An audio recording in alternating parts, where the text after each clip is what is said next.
ઉપલેટા ખાતે સ્વામિનારાયણ મુખ્ય મંદિર દ્વારા તાલુકા શાળાના ગ્રાઉન્ડમાં ચાલતા દશાબ્દી મહોત્સવની મધસત્સંગ જીવન કથા પારાયણ મહોત્સવનું આયોજન કરાયું હતું। તારીખ 16 ડિસેમ્બરથી તારીખ 22 ડિસેમ્બર સુધી તાલુકા શાળાના મેદાનમાં વિશાળ સમિયાણાઓ બાંધી દેશ વિદેશના પ્રસિદ્ધ વડતાલના 9 યુવાન શાસ્ત્રી સ્વામી હરિપ્રસાદ દાસજીના વ્યાસાને પોતાની આગવી સંગીતમય શૈલીમાં શ્રીમદ સત્સંગ જીવન કથા પારાયણનું આયોજન કરવામાં આવ્યું છે। કથા દરમિયાન ઘનશ્યામ મહારાજનો જન્મોત્સવ સહિતના ધાર્મિક પ્રસંગો ઉજવવામાં આવશે।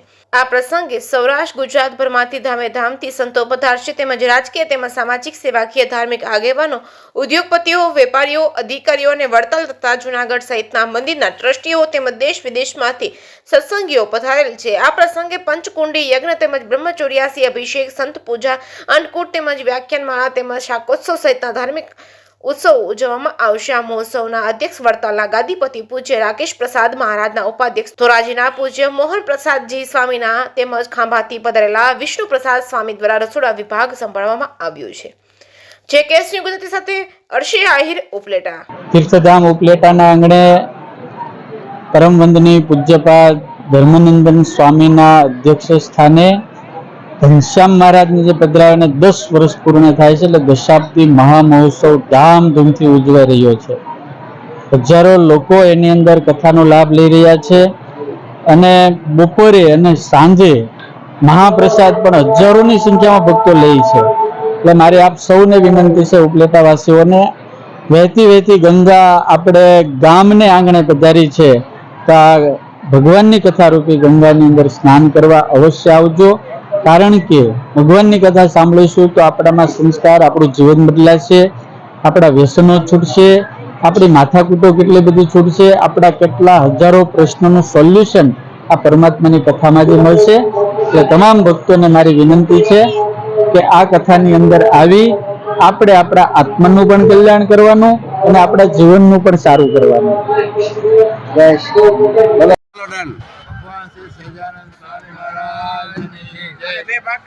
ઉપલેટાને આંગણે 10મો કથા મહોત્સવનું આયોજન ધર્માનંદ સ્વામી દ્વારા મુખ્ય મંદિર સ્વામિનારાયણ ઉપલેટા દ્વારા આયોજન થયેલ છે। આ આયોજન સફળ બનાવવા માટે ઉપલેટા તાલુકાના તમામ હરિભક્તો, સંતો, મહંતો, અથાણાવાળા સ્વામી હરિપ્રસાદ સ્વામીની જે મહેનત છે એમને આપણે બિરદાવીએ અને આ દરેકના સહકારથી આ કાર્યક્રમ સફળ થાય છે। તન, મન અને ધનથી ઉપલેટા તાલુકાની જે સત્સંગીઓ છે એમણે જે યોગદાન આપ્યું છે અને કાર્યક્રમને સફળ બનાવવા માટે જહેમત ઉઠાવી છે એ ખરેખર અભિનંદન અને ધન્યવાદ પાત્ર છે।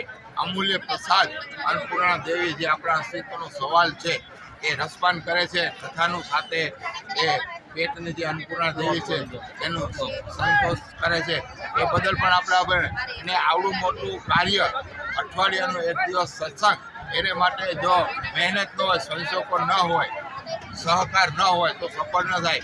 આને માટે ઉપલેટામાં પહેલેથી સ્વામિનારાયણ સત્સંગ જે આયુષ સમાજ છે એને લોહી રહેલું છે।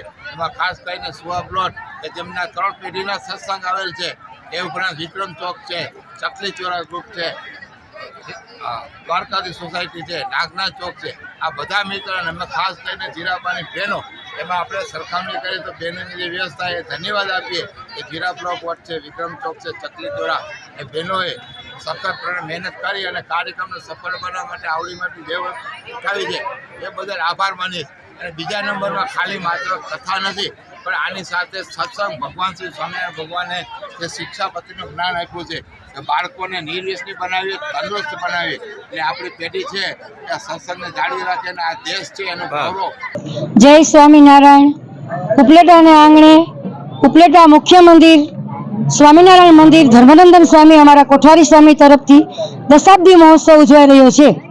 તેમાં હજારો લોકો પ્રસાદ લે છે અને અમારે વ્યાસપીઠ ઉપર અથાણાવાળા સ્વામી, એના શિષ્ય હરિપ્રકાશ સ્વામીના વક્તાપદે સત્સંગી જીવનની કથા પારાયણ ચાલે છે અને સૌ હરિભક્તોને ખૂબ આનંદ આવે છે અને બહોળા પ્રમાણમાં સંતો, ભક્તો અને બહુ આવે છે અમારે ઉત્સવમાં।